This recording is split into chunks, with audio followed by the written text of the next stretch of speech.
उत्तर प्रदेश सरकार में पूर्व अपर महाधिवक्ता मरहूम जफरयाब जिलानी साहब की याद में एक श्रद्धांजलि सभा का आयोजन रोटरी भवन बरेली में आयोजित किया गया।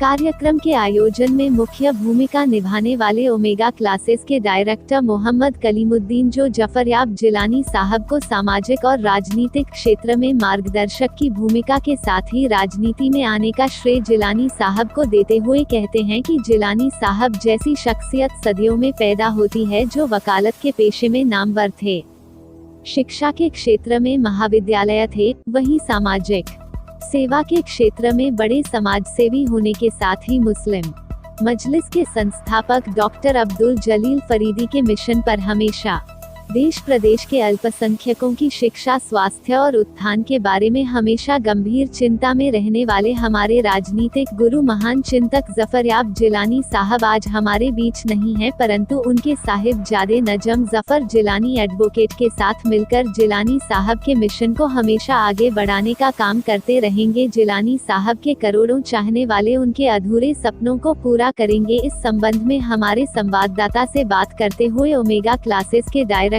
मोहम्मद कलीमुद्दीन ने बताया। कलीम साहब, आज जफरयाब जिलानी मरहूम की खराज अक़ीदत का ये जो प्रोग्राम है और आप, मैं समझता हूँ बरेली में जिलानी साहब के स्टूडेंट समझ लें या उन्हें आपका राजनीतिक गुरु समझ लें, तो इसके बारे में क्या कहना चाहेंगे?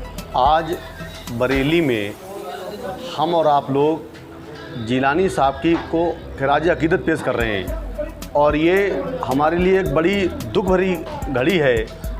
हम लोग जितने उनके करीब रहे, हमने उनसे जो सीखा और उनसे जो हमें जब भी मिलते थे उन्हें बहुत कुछ सीखने को मिलता था। आज जिलानी साहब हम लोगों के बीच में नहीं हैं, तो उनके इस दुख के घड़ी में हम लोग उन्हें खराज अक़ीदत पेश कर रहे हैं और अल्लाह ताला से दुआ करते हैं कि अल्लाह ताला उन्हें जन्नत में आला से आला मुकाम अता करें। कलीम साहब, जिलानी साहब का एक मिशन था खास तौर से माइनॉरिटी के लिए। उस मिशन में मैं समझता हूँ कि बरेली में शायद सबसे अच्छी अगर किसी ने भूमिका निभाई है तो बरेली में आप थे। आप इस मिशन को आगे किस तरह चलाएंगे? बिल्कुल सही बात है। जिलानी साहब ने जिस मिशन को आगे बढ़ाया था, हम सब लोग इंशाअल्लाह उस मिशन को आगे बढ़ाएंगे। जिलानी साहब ने हमेशा हमें ऐसी सीख दी कि हमेशा समाज में मिलजुल के चलो, एक दूसरे की इज़्ज़त करो और समाज में इज़्ज़त देने से इज़्ज़त मिलती है। और उन्होंने जो एक मिशन चलाया था कि एजुकेशन पे हम लोग को काम करना है, हमारे समाज के लोग, हमारे कौम के लोग अगर पढ़ेंगे तभी तो आगे बढ़ेंगे। तो पढ़ने का और एजुकेशन का जो एक मिशन था उसे हम लोग आगे बढ़ा रहे हैं और उनसे बहुत कुछ सीखने को मिलता था। कोई गरीब रहे, परेशान रहे, अगर कोई पड़ोसी गरीब है, परेशान है, तो आप हमेशा उसकी मदद करना।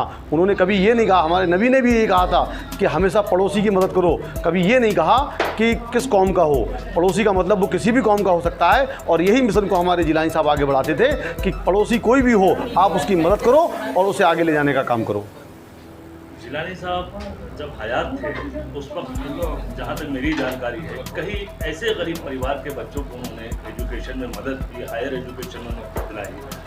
तो इस मिशन को किस तरह से आप आगे बढ़ाएं? बिल्कुल इंशाल्लाह हम उसी पे काम कर रहे हैं। अगर कोई गरीब है, परेशान है, किसी भी कौम का, हिंदू, मुस्लिम, सिख, ईसाई, किसी भी तरीके का बच्चा आ जाए, अगर वो गरीब है, परेशान है, फीस को अफोर्ड नहीं कर सकता है, तो हम लोग उसी मिशन को आगे बढ़ाते हुए उसे फ्री बढ़ाने का काम करते हैं। चैनल समाधान 24 को सब्सक्राइब करें।